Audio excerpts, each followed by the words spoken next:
The movie Terrifier 3 came out this year in 2024. Now this takes place in a Christmas setting which David Howard Thornton as Art the Clown plays with very well. It is just an unlikely perfect mix of this character of Art the Clown with all these crazy kills mixed with a Christmas kind of like Santa Claus setting that just mixes together and creates this absolutely horrifying, absolutely terrifying movie, which luckily works to the film's advantage, because we get to see Art the Clown in a Santa costume. I mean, what is better than that?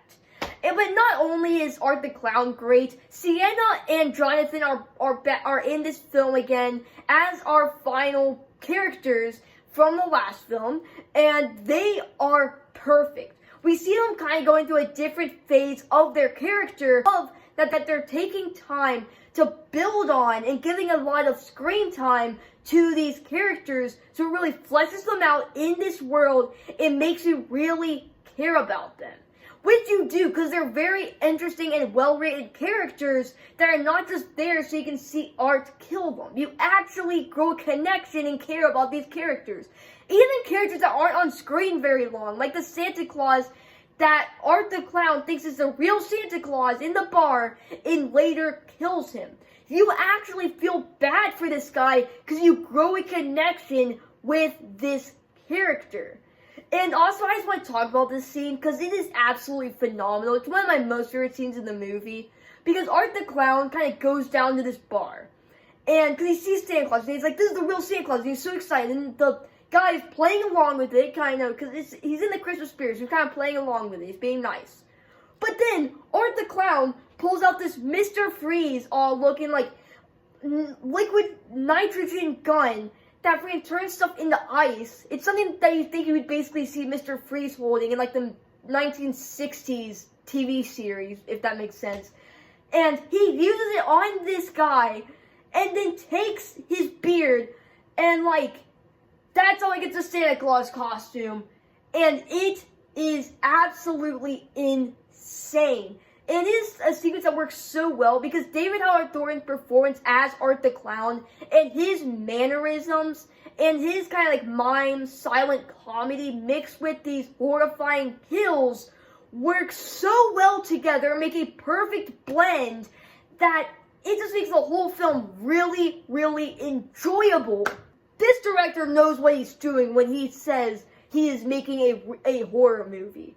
I mean, these kills, the VFX and the effects are done so tremendously, and the budget is used so it's able to make these absolutely horrifying sequences that sometimes movies with 100 times its budget can't even recreate. Yeah, so before I leave here, I really want to talk about the ending and Art's kind of sidekick.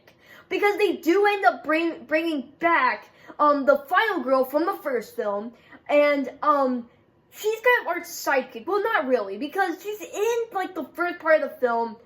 She leaves for like 90% of it, like until the very, very end, where she is just killed off pretty much immediately. So I feel like they wanted to try introducing it, but not totally commit to it. So that there was really no point of including her. They just really had to tie off that end, so when they went into the fourth film, they wouldn't have to address it. Because they really had nothing else to do with that character, so it's just like, let's do this, yeah, and then she can get killed off in the final. We don't really have to worry about that anymore. Alright, and now more Art the Clown, let's go! And that's kind of how it feels. Now, the ending does leave off on a huge cliffhanger, which is basically one of the little girls gets kidnapped by Art the Clown and goes to hell. So now Sienna, it sets up that she'll have to go to hell too to save her. I mean, seeing how this franchise started off with just this guy going out and killing these people in a clown costume, and now we're all the way here with all these supernatural elements, it really just shows how far this franchise has came, and it is insane how far it has.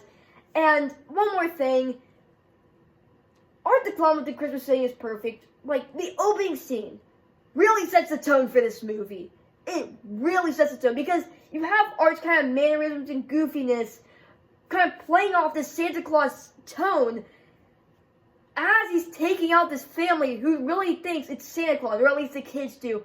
and it is terrifying. Like, the sound design in this movie goes crazy, bro. And, yeah, so that's basically Terrifier 3. What do you guys think about it? I really liked it. If you guys loved this video or any of my other content, please subscribe. I'll see you in the next one. Goodbye.